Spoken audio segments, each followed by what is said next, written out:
Brand new একটা homestay. মেদিনীপুরে এসে সুন্দরবনের মধু কিনে নিয়ে যাচ্ছি।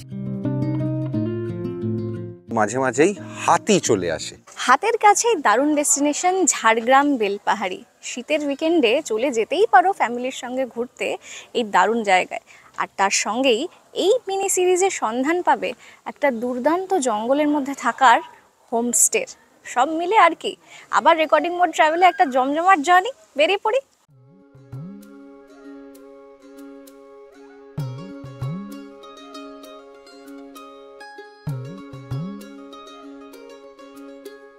বন্ধুদের সঙ্গে পিকনিক হোক বা ফ্যামিলির সঙ্গে উইকেন্ড ট্রিপ, শীতের সপ্তাহান্তে শহর ছাড়িয়ে ছোট্ট ড্রাইভের প্ল্যান, এই হালকা ঠান্ডার মরশুমে আইডিয়াল ডেস্টিনেশন হতে পারে জঙ্গলমহল।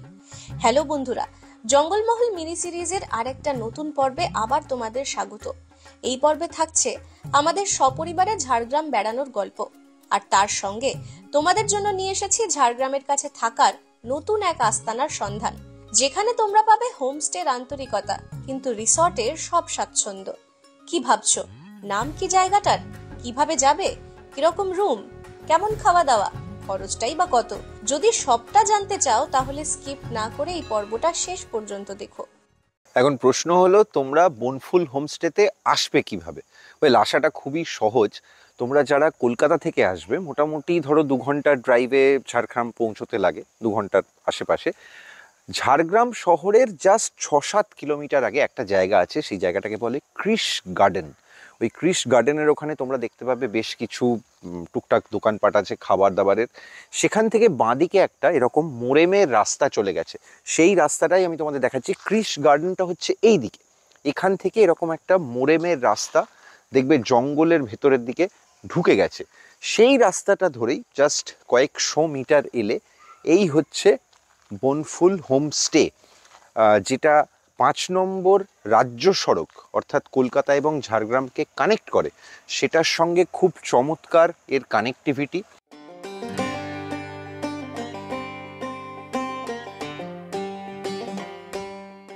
জঙ্গলমহল মিনি সিরিজের আগের পর্বে তোমাদের দেখিয়েছিলাম আমাদের ঝাড়গ্রাম আসার জার্নি, চিল্কিগড় রাজবাড়ি আর তার ইতিহাস, সঙ্গে কনক দুর্গা মন্দিরের গল্প। তোমরা যারা ট্রেনে ঝাড়গ্রাম আসবে তারা কিন্তু হাওড়া থেকে সকাল সকাল ইস্পাত এক্সপ্রেস ধরে নিতে পারো। বিস্তারিত আমাদের আগের ভিডিওতেই আছে। যদি পর্বটা কোনোভাবে মিস করে গিয়ে থাকো বা এই চ্যানেলে নতুন হও, তাহলে ওই ভিডিওটার লিংক আই বাটন আর এই ভিডিওর ডেসক্রিপশনে দিয়ে দিলাম। এই পর্বটা শেষ করে চেক আউট করতে ভুলো না কিন্তু। এবার আবার আজকের গল্পে ফেরা যাক। কি ভাবছো তো, ঝাড়গ্রাম স্টেশন থেকে এই বনফুল হোমস্টেতে পৌঁছবে কি করে? দূরত্বটা প্রায় 10 কিলোমিটার। তোমরা চাইলে দরদাম করে টোটো ধরে নিতে পারো, নয়তো এই হোমস্টেতে আগে থেকেই বলে রাখলে ওরাও বন্দোবস্ত করে দেন।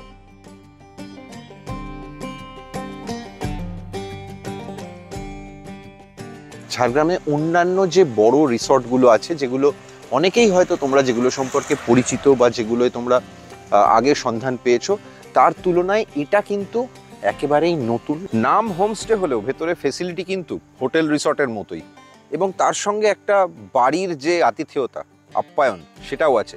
কেমন, চলো ভেতরে গিয়ে দেখাই। জাস্ট বনফুল হোমস্টেতে এন্টার করলেই যেটা দেখতে পাবে, এই মাঝখান দিয়ে এরকম রাস্তাটা চলে গেছে। দুপাশে কি আছে একবার দেখে নাও। ওদিকটাও যাব, পরে তোমাদের দেখাবো। ব্যাডমিন্টন কোর্ট আছে, ওদিকটা জঙ্গলের দিক, আর এদিকে পরপর হচ্ছে প্রপার্টিগুলো। সব কটা প্রপার্টি কীরকম, কোথায় কি আছে, সেগুলো সব তোমাদের ডিটেলে জানাবো।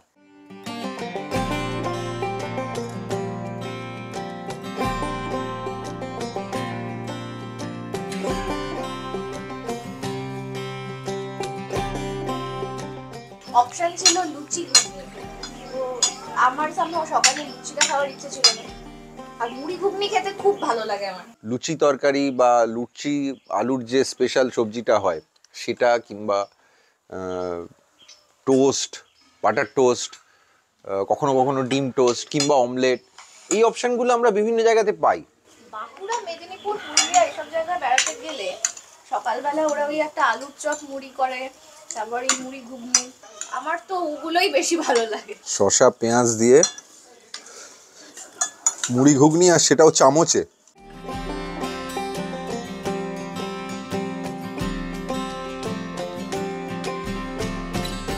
এবার সবচেয়ে ইন্টারেস্টিং জায়গাটা, সেটা হচ্ছে এই দিকে জঙ্গলমহল, নাম থেকেই বুঝতে পারছো, এবং হোমস্টের নাম আবার বনফুল। সুতরাং বন জঙ্গলের একটা ব্যাপার, এলিমেন্ট তো থাকতেই হবে। এখন তোমাদের নিয়ে যাব, সেটাই কিন্তু পুরো জঙ্গলের গল্প, খুব ইন্টারেস্টিং গল্প, সেটাই তোমাদের বলতে। এই হচ্ছে আমাদের হোমস্টের সেই দিকটা, যে দিকটা পুরোপুরি জঙ্গল, এমনি খুব সেফ, পুরো পাঁচিল দিয়ে ঘেরা, কিন্তু ওই দিকটার সঙ্গে পুরোপুরি জঙ্গলমহলের যে পার্টটা, যে দিকটা পুরো ডেন্স ফরেস্ট, সেদিকটা কানেক্টেড। এদিক থেকে বিভিন্ন সময় কিন্তু মাঝে মাঝেই হাতি চলে আসে। সেটা কিন্তু এখানে বলতে পারো একটা আলাদা একটা অ্যাডভেঞ্চার, একটা রোমাঞ্চও যোগ করে এই প্রপার্টিটার সঙ্গে। হাতি এখানে মাঝে মাঝেই আসে, এবং সেটার কিন্তু কোনো ঠিক বছরের পার্টিকুলার এই সময়ই আসে এরকম নয়, বিভিন্ন সময় হাতি এখানে চলে আসে ঝাঁক বেঁধে। যেটা শুনছিলাম যে এখানে প্রায় 50 কিলোমিটারের রেডিয়াসে প্রায় 200খানা বুনো হাতি আছে, এবং সেই জঙ্গলি হাতিরা কিন্তু মাঝে মাঝেই খাবার দাবারের জন্য বিভিন্ন সিজনে গ্রামে চলে আসে এবং এই সমস্ত জায়গাতেও আসে। আর এখানেই দেখো, একটা পেছনেই দেখাচ্ছি তোমাদের, একটা কাঁঠাল গাছ আছে। এই গোটা ক্যাম্পাসটাতে অনেকগুলোই এরকম বেশ ফলের গাছ আছে। তো যখন কাঁঠাল হয় তখন কিন্তু হাতির সেদিকে প্রচুর লোভ আছে, সেই জন্য হাতি কাঁঠাল খেতে এখানে চলে আসে, এবং সেটার জন্য ওরা কিন্তু একটা খুব রেমেডি বার করে ফেলেছেন মাথা খাটিয়ে। সেটা হচ্ছে ওরা ভাবছেন এই সিজনে অন্তত যাতে হাতি কাঁঠাল না খেতে পারে, সেই জন্য মোটামুটি এঁচড় থাকতে থাকতেই গাছ সাফ করে দেবেন।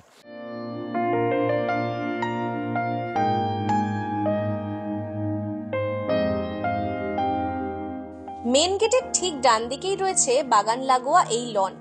ব্যাডমিন্টন কোর্ট রেডি, নেটও টাঙানো, চাইলে র্যাকেট নিয়ে নেমে পড়তে পারো। আর যারা ফুল ভালোবাসো তাদের জন্য রয়েছে রংবাহারি বিনোদন। গোলাপ, গাঁদা, ডালিয়া, চন্দ্রমল্লিকা তো আছেই। বাগান করার শখ থাকলে এই লনটা ঘুরে দেখতে ভুলো না। এদিকে আবার বেশ কিছু ফুলের গাছ আর পাতাবাহারি গাছও আছে।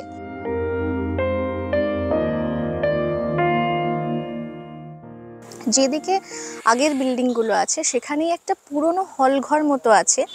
এই জায়গাটা কিন্তু ভেতরে নতুন করে একটু রেনোভেটও ওরা করেছেন। এইখানে সাজিয়ে গুছিয়ে ওরা দেন। আমরা দেখলাম, আমরা আসার আগে এখানে একটা উপনয়নের বোধহয় কিছু পার্টি ছিল, তারপরে একটা ম্যারেজ অ্যানিভার্সারি পার্টি ছিল। মানে এখানে এসে কিন্তু বেশ একটা ডেস্টিনেশন সেলিব্রেশন টাইপেরও তোমরা চাইলে করতে পারো। তার পাশেই এই যে একটা খোলা জায়গা, এটাই এখানে পার্কিং, খুব সেফ, কারণ এই পাশটাতেই হচ্ছে ডান দিকে কিচেন। আর এখানেই ওরা থাকেনও, মানে ওদের যে স্টাফরা তারাও থাকেন, সব মিলে এইখানে মানে সেফটি সিকিউরিটির কোনো অভাব নেই, বন্দোবস্ত খুব টাইট। এইখানে গাড়ি রাখা, অনেকে বাইকে করে আসেন, এই দেখো এখানে রেখেছেনও, মানে নিজের ভেহিকেল নিয়ে এলে কোনো অসুবিধে নেই। আর কেউ যদি এখানে এসে একটা পার্টি করতে চাও তাহলে এই পুরো জায়গাটা ভাড়া নিয়ে নিলেই কিন্তু হবে। এগুলোর জন্য ওয়াশরুম আবার ওই দিকে বাইরে করা আছে।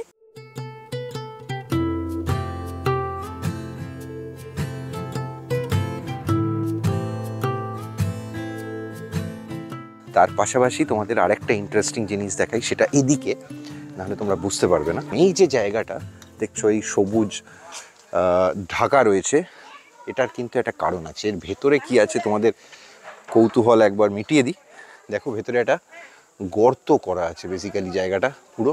যখন এই জায়গাটা তৈরি হচ্ছিল পুরো, অর্থাৎ এই দুটো বিল্ডিং যেগুলো নতুন কটেজগুলো হয়েছে, তখন সেগুলো তৈরি হওয়ার সময় এখান থেকে মাটি তোলা হয়েছিল, এবং ইনিশিয়ালি এখানকার যারা প্রপার্টি তাদের প্ল্যান ছিল যে তারা একটা সুইমিং পুল করবেন।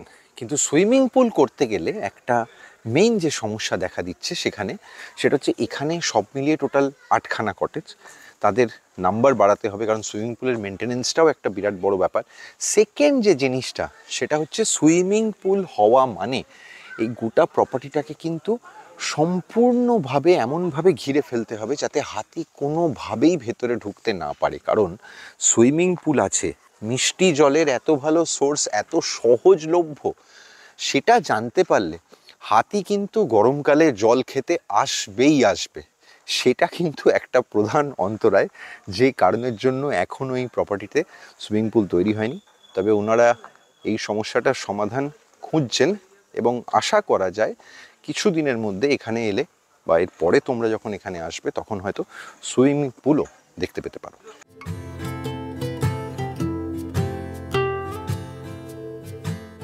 আগেই বলে দিই, এটা কিন্তু কোনো পেড প্রমোশন নয়। আমাদের থাকার অভিজ্ঞতাই এই পর্বে তোমাদের সঙ্গে শেয়ার করব। সব মিলিয়ে এই হোমস্টেতে রয়েছে 2 ধরনের রুম, যার মধ্যে একপাশে জোড়া কটেজ, প্রতিটাই 2টো করে রুম। অন্যদিকে ক্যান্টিনের পাশের বিল্ডিংয়ে আরো 4টে রুম। এসি নন এসি সব রকম বন্দোবস্তই আছে। কোনটার কত ভাড়া সেটা বিদিশা তোমাদের বলবে রুম দেখানোর সময়। বুকিং এর সব ডিটেলস এই ভিডিওর ডেসক্রিপশনেই দিয়ে দিলাম। এই দিকটা হচ্ছে এই বনফুল হোমস্টে যেখান থেকে শুরু হয়েছিল, যে 4টে রুম দিয়ে, সেই দিক। এখানে পরপর 4টে রুম আছে, এগুলোতে এসি আছে এবং এই রুমগুলো আরেকটু উন্নত মানের বলতে পারো। সেই কারণেই এগুলোতে কিন্তু 2 থেকে 3 হাজার টাকা পর্যন্ত এগুলোর সমস্ত ভাড়া বা রেন্ট। সিজন অনুযায়ী একটু তো ওঠানামা সব জায়গাতেই করে, সেটা অনুযায়ী আমি বলছি।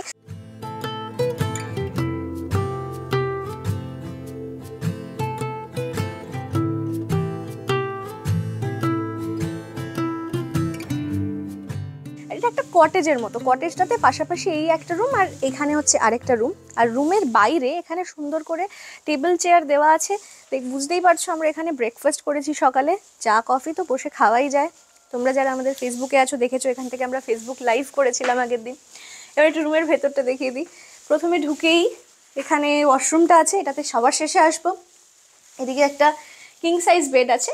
এখানে প্রত্যেকটা রুমই ডাবল অকুপেন্সি, মানে 2জন করে থাকতে পারেন, কিন্তু বিছানার সাইজ দেখে বুঝতে পারছো যে 2জন অ্যাডাল্ট আর 2জন ছোট সদস্য থাকলেও কিন্তু হয়ে যাবে। এখানে একটা কাবার্ড আছে যেখানে জিনিসপত্র রাখা যায়, ভালো স্পেসটা। এখানে খুব সুন্দর করে ইউটিলাইজ করা, যেমন জিনিসপত্র রাখার জায়গা আছে তেমনই নিচে প্লাগ পয়েন্ট দেওয়া আছে। এখানে সমস্ত গ্যাজেটস আমরা চার্জ করতে পেরেছি। চাইলে এখানে ল্যাপটপ বা ক্যামেরা তোমরাও যদি নিয়ে আসো চার্জ করতে পারবে। বিছানার পাশে এখানেও একটা ড্রয়ার এবং জিনিস রাখার জায়গা, চার্জিং পয়েন্ট সব আছে। রুমটায় অনেকগুলো চার্জিং পয়েন্ট এবং লাইনগুলো আলাদা করে করে করা আছে। হেভি গ্যাজেটস আনলেও চার্জ করতে কোনো অসুবিধা নেই। এখানে একটা মিরর যেখানে রেডি হওয়ার জন্য। এই হচ্ছে জানালা, এখান থেকেও ভিউ বাইরে পার্কটা দেখা যায়, পার্ক নয় ব্যাডমিন্টন কোর্টটা দেখা যায়। আর এবার একটু ওয়াশরুমটা দেখিয়ে দিই। ওয়াশরুমে খুব নিট ক্লিন একটা ছিমছাম ওয়াশরুম, গিজার আছে, কমোড আছে আর এক্সস্ট আছে, যেমন থাকে আর কি সব জায়গায়। এই রুমগুলো নন এসি অবস্থায় ভাড়া হচ্ছে 1700 টাকা। শীতকালে এলে ফেব্রুয়ারি মাস পর্যন্ত যদি আসো, নভেম্বর থেকে ফেব্রুয়ারি পর্যন্ত এই 1700 টাকার রুমগুলো কিন্তু ইজিলি থাকতে পারো।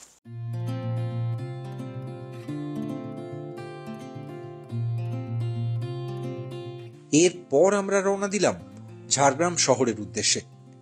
এই ক্রিস গার্ডেন জায়গাটা যেহেতু শহর থেকে একটু দূরে, তাই মিনিট 10 লাগে শহরে পৌঁছতে।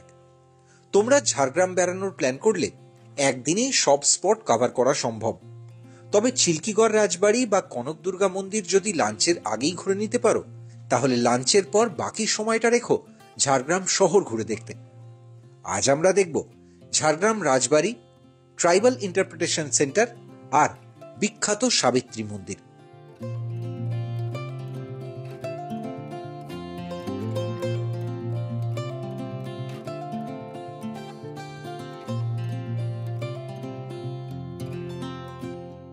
ঝাড়গ্রাম রাজবাড়ি আদৌ খোলা আছে কি খোলা নেই, আমরা আসার আগে যখন রিসার্চ করছিলাম তখন এ নিয়ে দেখলাম বেশ একটা কনফিউশন আছে। কেউ ঢুকতে পেরেছেন, কেউ ঢুকতে পারেননি, এরকম একটা ব্যাপার।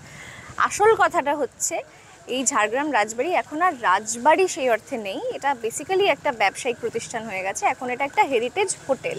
কাজেই যে কোনো হেরিটেজ হোটেলের ক্ষেত্রে যেটা হয়, যেমন বাওয়ালি রাজবাড়িতেও হয়েছে, সেখানে কিন্তু একটা প্যাকেজ বুক না করলে বা নিদেন পক্ষে একটা রুম না বুক করলে ঢোকা যায় না। তাই তোমরা যারা এই বেল্টটাতে বেড়াতে আসছো, এই সার্কিটটাতে, তাদের আমি বলবো ঝাড়গ্রাম রাজবাড়িতে না থাকলে এই জায়গাটার পেছনে সময় নষ্ট করার কোনো প্রয়োজন নেই। তার কারণ বাইরের গেট থেকে কিছুই দেখা যায় না এবং যারা গেটে আছেন তারা মোটেই ট্যুরিস্টদের সঙ্গে সহযোগিতা করেন না, খুব স্বাভাবিক, এটা যেহেতু এখন একটা হোটেল। তাই এটা বাদ দিয়ে তোমরা সেকেন্ড হাফে ঝাড়গ্রামে এসে একটা ট্রাইবাল ইন্টারপ্রিটেশন সেন্টার আছে, ছোট মিউজিয়াম মতো, সেটা দেখতে পারো। আর এছাড়া সাবিত্রী মন্দির আছে, যেটা বিকেল 5টার পরে খোলে। তো আমরাও এখন টার্গেট করছি যে এই দুটো দেখবো, তারপরে একেবারে আমাদের হোমস্টেতে ফিরে যাব।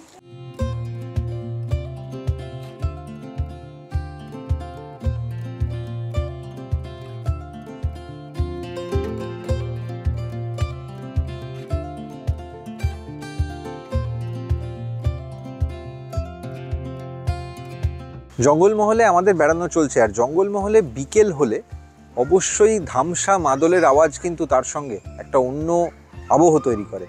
সেটা অবশ্য আমরা কানে শুনতে পাইনি, তবে এখানে আমরা এসেছিলাম ঝাড়গ্রাম শহর থেকে ঠিক পাশেই একটা চমৎকার জায়গা আছে যেটাকে বলে ট্রাইবাল ইন্টারপ্রিটেশন সেন্টার, আর সেটা রয়েছে প্রকৃতি পর্যটন কেন্দ্র।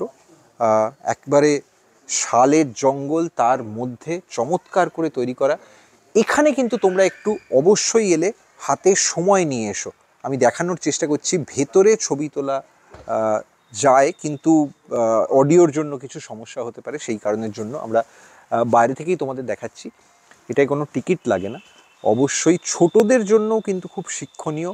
গোটা সাঁওতাল বিদ্রোহের ইতিহাস, সাঁওতাল মুন্ডা তাদের যে জীবনযাপন, তাদের ধর্মীয় রীতি থেকে শুরু করে পোশাক পরিচ্ছদ, অস্ত্র শস্ত্র, এমনকি জীবন জীবিকার সঙ্গে নিত্যদিন জড়িয়ে থাকা যে সমস্ত জিনিসপত্র, সেগুলো সব কিছু নিয়ে, এবং তার পাশাপাশি তাদের যে ইতিহাস, ভারতের স্বাধীনতার সঙ্গেও সেই ইতিহাস যেভাবে জড়িয়ে আছে, তার একটা খুব চমৎকার বর্ণনা সমস্ত অথেন্টিক জিনিসপত্র দিয়ে করা হয়েছে একটা ছোট্ট জাদুঘরে।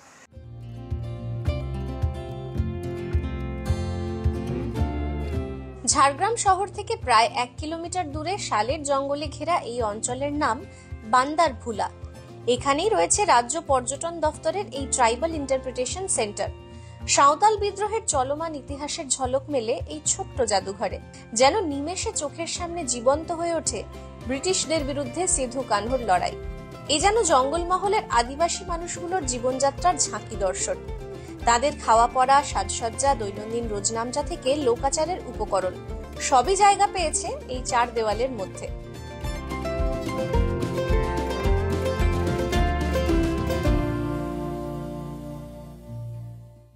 মেদিনীপুরে এসে সুন্দরবনের মধু কিনে নিয়ে যাচ্ছি, মানে এটাই আমার জীবনে 2024-এর এখনো পর্যন্ত সবচেয়ে বড় অ্যাচিভমেন্ট। বাই দ্য ওয়ে, না জোকস অ্যাপার্ট, 250 গ্রাম মধু, সুন্দরবনের অরিজিনাল ফরেস্টের মধু, পশ্চিমবঙ্গ ট্যুরিজমের এখান থেকেই বিক্রি হচ্ছে। তার দাম 175 টাকা। 500 একসঙ্গে নিলে দামটা অনেকটা কমে যায়, সেক্ষেত্রে 315-20 টাকার মধ্যে হয়ে যায়। আরেকটা বিষয় হচ্ছে, আমি রিসেন্টলি একটা জায়গায় গেছিলাম, সেখানেও এই ধরনের অর্গানিক জিনিস বিক্রি হয়। সেই জায়গাগুলোর তুলনায় কিন্তু এখানে দাম অনেকটা কম।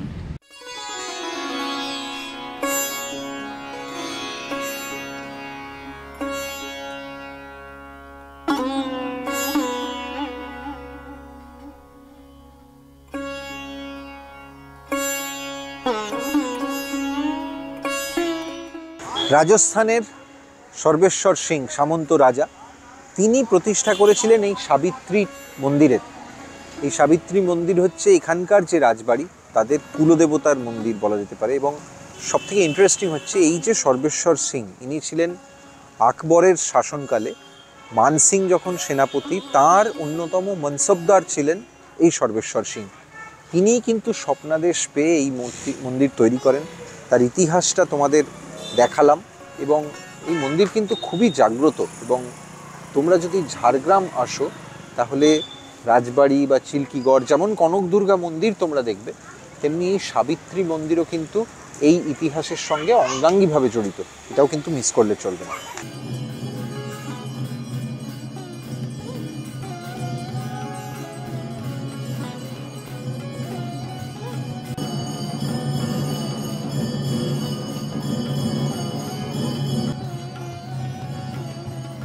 শীতের বিকেল গড়িয়ে সন্ধে নামতে না নামতেই সেদিন আলোর মালায় সেজে উঠল সাবিত্রী মন্দির, আর আমরা সাক্ষী রইলাম এক দুর্দান্ত সন্ধ্যা আরতি।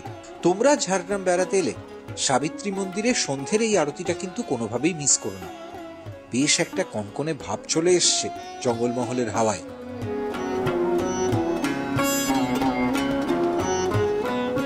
হোমস্টেতে ফেরার পর সেই রাতের মেনুতে ছিল চালের রুটি আর হাঁসের মাংস। জঙ্গলমহল ভ্রমণের পরের পর্বে আমরা কোথায় যাব সেটা জানতে হলে তোমাদের ফিরে আসতে হবে আবার এই চ্যানেলে।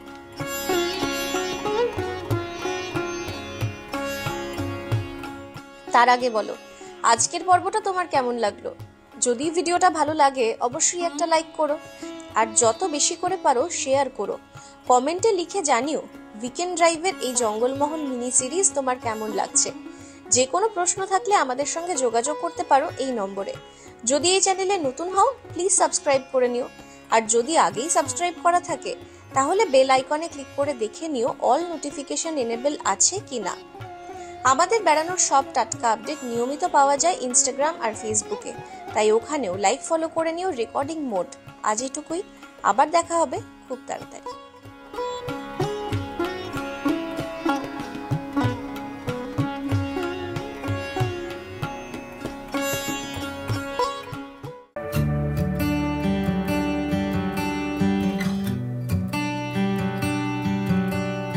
thank you